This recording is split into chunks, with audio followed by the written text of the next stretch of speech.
lifetime of voting, we need to do more Herculean efforts to try to establish those habits with those young voters. And so I think there are different ways we might do that. The single most effective way is to have candidates who really genuinely care about young people's issues and that push for agendas that seem relevant and seem to matter to young people.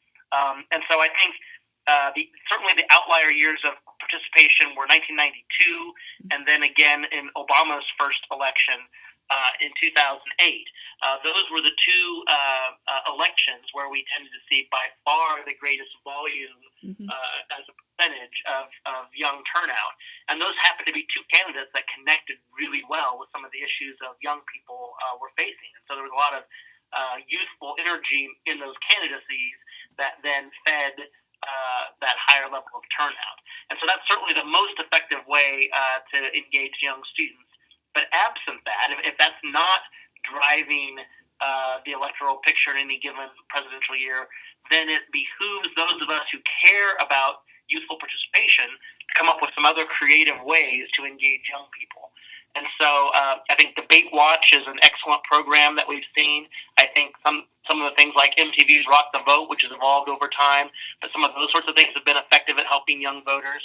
And then what we found with our research then is that a festival, particularly centered around the debates, but coupling it with alternative music and barbecue and free food and other kinds of things help tap into the campus life culture that students are used to and make voting then, registering to vote and then subsequently voting a more accessible, easy sort of activity, right? So the idea of the festival that we planned is that they had a concert, they had barbecue, they had tables to register to vote, and they then watched the debate on the big screen on the quad. And that was familiar to our students because they'd watched movies on the quad and had other kind of purely social things. And so this was a way of introducing them to registering to vote and the importance of the political process in a way that felt social and fun and hopefully engaging for them. And so in our pre-test, post-test, we found that it was somewhat effective, limited effectiveness, but it was helpful in terms of boosting the willingness to register to vote and then ultimately the willingness to turn out. So we find on our little small scale with our small sample that it did seem to make a positive difference. Yeah, like California, we make the process more easy.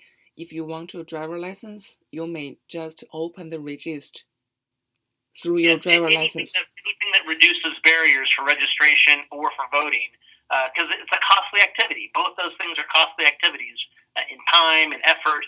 You have to figure out where your polling place is. There's a lot of obstacles that get in the way, particularly for people who have not yet established that pattern of voting. And so anything we can do that can lower those barriers will be helpful in terms of increasing youth engagement. And activity you mentioned, Rock the Vote and Debate Watch projects, free food, concert, I think it attracts me. And we kind of learn the social media. I want to know if any activities we can do through the social media to help young voters.